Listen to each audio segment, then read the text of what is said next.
When you had a bicycle, you had trainer wheels. For those of you that, trainer wheels, the little fucking things that hold the bike up so you don't fall over. Okay. You took the trainer wheels off. What happens? Invariably, you fell over on your big fucking melon head, right? And who comes running up to say, oh, my baby? Normally, mom. Oh, you're a boy, baby. You've led bubble-wrapped lives. My dad, I used to like to walk into the street and fuck around and dodge around cars when we were moving. Well, he figured he's going to break me of this habit. So he says that, if I hit Dan with a car, just nudge him a little, he'll realize that the cars can hurt him. We had a Willys, which was a Jeep product, and it had runner boards. You know the runner boards that you stand on? Okay. And there was a piece of chrome sticking out from the runner board. So my dad, when he swiped me, he drove the chrome runner board through my kneecap, out this kneecap, and he's dragging me on the street. And he's driving, now he's only driving 2-3 miles an hour, but I'm only 4, 5, 6 years old. My mother's in hysterics, throws herself in front of the Willys. It's not funny, but throws herself in front of the Willys so my dad would stop driving because I never stepped in the street again. I didn't even get near the motherfucking curb. And that's how my dad trained me. Hits me with a fucking car, but it works. Unfortunately, contrary to what I said, love doesn't get the job done. Fear fucking works. And fear laced with beatings that you may or may not get works best.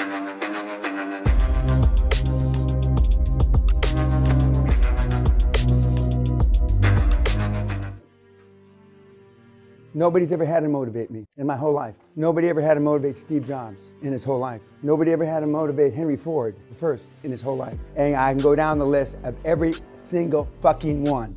My experience for the people that are the most successful, the Hall of Famers, the billionaires that I've made like God out of clay, I didn't have to motivate them. So what does that tell you about, forget this room. Let's say that you're an anomaly in this room. We know that's a lie. I'm gonna sound like the gurus, the guys that you followed heretofore, and lie to you. We know you don't need motivation, but what about those poor cocksuckers that do need motivation? What does that say about them? Forget about it. Next, nobody ever, and our kids hate hearing this story, but one of the guys that I work for on Wall Street, for Wall Street firm, who says he gave me my first legitimate job, tells the kids, and he's the godfather to one of our children. He says, we used to have the security guards drag your father from the office and make him go home to sleep after 5-6 days straight. The security guard dragged me from the fucking office. My kids hate hearing that. I used to take a sponge bath in the men's room and have my secretary go buy me a new shirt every day. I used to have a proclivity of dropping shit on my ties. I used to have to buy a lot of ties too. So then I realized if you buy dark ties, it doesn't show. You don't have to buy as many fucking ties. But they had to drag me out of the office. I should be able to go 2-3 days with no sleep. And I drank and fucked all night. Guys, if you don't think you can fuck all night, guess what? You can't fuck all night. QLA is exactly the same. I can tell hardly anybody in this room has ever fucked all night. But nobody's ever had to tune me up to get me to work hard. When I turned 16 in August the 10th, 1961, yeah, 61, 45. I had a job as a box boy. As a box boy, they used to put groceries in bags and then carry the groceries out to the cars of the ladies, women. And then if they gave you a tip, a quarter or something, you thought all your birthdays came at once. And if you were a good-looking guy like I was, you got more than a quarter. 16. Those were the good old days. Pre-AIDS and all that shit. Anyway. About 5 years ago, when I turned 65, I didn't apply for my Social Security insurance or whatever they call it in America. I only just did it last year at 72. But when you turn to 65, they send you all kind of shit. And so I'm looking at, and it shows from the first paycheck I got in 1961, the first month that I worked, I went to work at August the 10th on my 16th birthday because you couldn't drive, you couldn't have a Social Security number in America. I don't know what it is now. You couldn't have a Social Security number. So I got a Social Security number on my birthday, and I worked at a Vons market. Vons, which is like a Ralph's, or it's like a shopping market where you buy food and shit. And I got paid $1.05 an hour. The first paycheck I got was for $241. So roughly speaking, I worked 240 hours from August the 10th through August, how many days in August? 30 or 31? Through 31. So in 21 days, I worked 240 hours. First job I ever had. And I think my take home was about $160 out of 240. And if you wanted to go home, you had a headache, I took your shift. You wanted to go home and fuck your old lady, I took your shift. They just called me with their shifts, hours. Why? Because when my dad retired from the LAPD after 28 years of being a cop, in those days, if you didn't take your day off or your days off, they paid you for them. So at the end of his 28-year career, he had 710 days off that he hadn't taken. 710. And if you do the maths, as they say in this country, I don't know why maths is plural in this country. I have no idea why that is. But if you do the maths, He never took a fucking day off his entire 28-year career. So what kind of role model did I have? And what kind of role models do you have? From 1971 to 1997, I worked every fucking day for 26 years, including the day I got married. Every single day. From 1971 to 1997, I didn't take one fucking day off. We're gonna give you an article today about the richest woman in China. She didn't take a day off in 26 years. And you wonder why you're here. Now I'm gonna read you an email. Where did I put that? Oh. Speaking of Jews in Israel, I don't wanna get the fucking Israeli government on my ass, but I'm gonna read you this email I just got. From one of your brothers, Steve.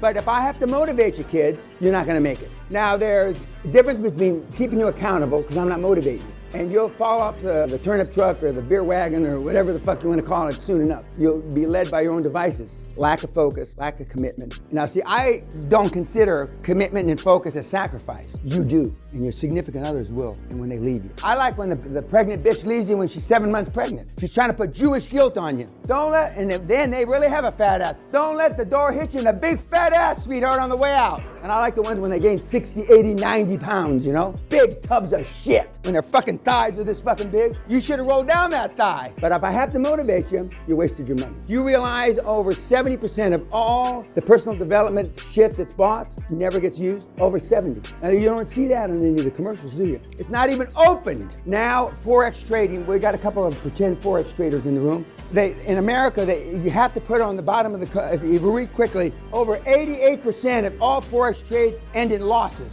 You gotta read really quick because the shit goes by so quickly. Over 88% of all Forex trading is a loss. Now why in the fuck do you do it? You think you're gonna be the 12%? What are you smoking? If it's not addicted, give me some of that shit so I can get high too. Because you have death wish. Down deep inside, you have a death wish. Not a physical death wish. Well, some of you probably have a physical death wish as well. But you have a death wish, and that's why you continue to engage in self-sabotaging activities. And that's why the personal development business exists. That's why it exists. I was told 7 years ago by a guy named Ted Nicholas, who arguably was the greatest copywriter of all time, a long time ago. He says, Dan, personal development business is $1 billion business. It's $1 going around to 1 billion people. I didn't believe him. Thought he was lying to me, trying to keep me out of the business. He wasn't. He was telling me the truth.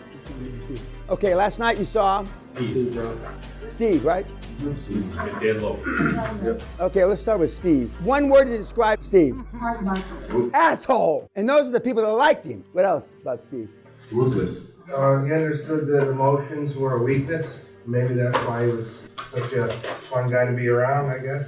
Well, the only people, well, I won't say the only people, because we're going to see some personal correspondence from Wozniak, his partner, in starting Apple. And even the people that liked him have nothing good to say about him. Success leaves clues. And then there's you. Steve certainly wasn't a pleaser. Don't confuse me with the facts. I may be wrong, but I'm never in doubt. All these things I've been saying for 50 years, actually before, because I'm older than Jobs if he was still alive. He's 10 years my junior. They all say the same thing. They're all, now I say generically speaking, they're all the antithesis of you. Antithesis meaning the opposite. What else about Steve? Yes, sir. Well, you know, he knew that he could always find somebody to do, he could always replace people that worked for him. Whoa. He could find somebody to do what they did, but they couldn't find anybody to do what he did. Unfortunately, the best way to show order and who's in charge when you buy a company is fire somebody the first day you take over. First day, doesn't really matter who. They used to tease me that I used to go down the offices and every third office I'd fire. It's a little bit of an exaggeration, maybe every fourth or fifth office. Didn't care. I don't believe in legacy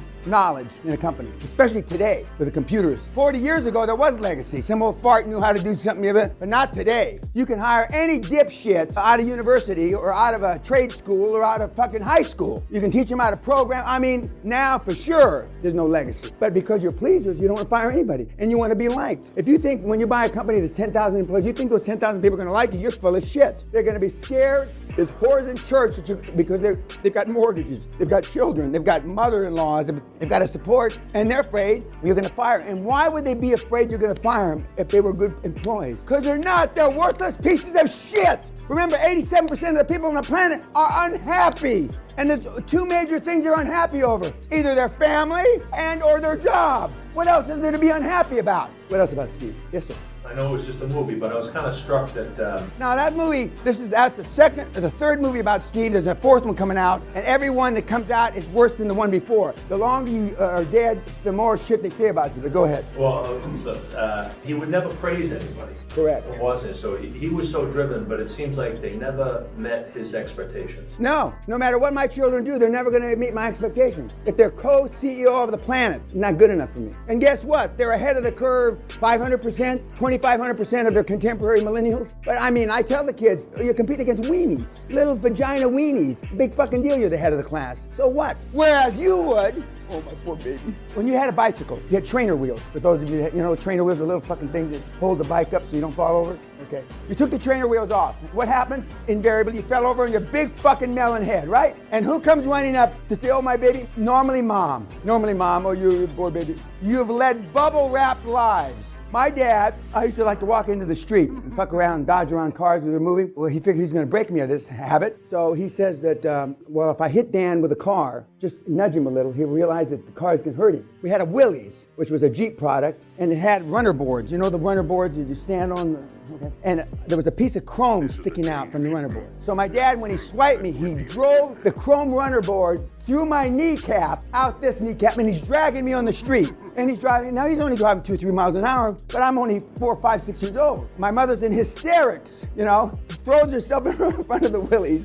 It's not funny, but throws herself in front of the Willys so my dad would stop driving because he, I never stepped in the street again. I didn't even get near the motherfucking curb. And that's how my dad trained me. Hits me with a fucking car, but it works. Unfortunately, contrary to what I said, love doesn't get the job done. Fear fucking works. And fear laced with beatings that you may or may not get works best. He used to tell his brother and sister when they used to say, Manny, aren't you being harsh on Danny? And then he'd look at his brother and say, well, what about the crack horse slut daughter you got? How's your program working out with her? And his brother, what about the heroin addict asshole in the penitentiary? How's your program working out with your boy? That was the answers that I heard my father give his brother and sister. And he would say, I rest my case. Look at the kid. Of course, then when I only go to funerals and weddings. Now I only go to funerals. I don't go to weddings. But when how after the funeral, you go to the guy's house or somebody's house and you have cake and drinks and all the men congregate in one room and all the fat old tubs of shit are in the kitchen waddling around making, I walk in the room, I walk in this room, my dad would be sitting there and he said, this is my son who lives in a castle. That was my introduction, 20, 30 times. I said, Dad, if you ever say that again, I'm never gonna go to a fucking deal again. He did, I never went again. We have people that have come through the seminar. We've got a doctor from South America who practices medicine in Texas. This is my daughter who has the Olympic swimming pool because she's got an Olympic swimming pool in her backyard, which is a pretty big swimming pool. This is my daughter who has an Olympic swimming pool. That's how her mother introduces her. You guys don't have an Olympic swimming pool. At least that mother's got something to be proud of. She's a very successful MD who got an Olympic swimming pool because she is training her children to be Olympic fucking swimmers. And how do you train somebody to be Olympic fucking swimmer? You build a motherfucking Olympic pool in your backyard and you beat it like a rented mule. Those kids are going to be programmed for athletic success, at least swimming. What else about Steve? Yes, sir. No backup plan. Amen to that. Amen to that. Anything else about Steve? Other than we're building up to the most ruthless of them all, which is the last night you're going to see. We're just kind of toying. We're trading in the water right now because there's bigger assholes than he was. A lot bigger. And the operative is they're assholes. Okay, YouTube, speaking of assholes. And by the way, there's no student rate. There's no fucking veteran rate. Quit emailing us about a special deal. Fuck your special deal. If you don't want to come to the one day, fine, don't come to the but don't ask us for shit. And now we're not going to give you any fucking food. I'm pissed off enough. No food. Fuck you. Okay.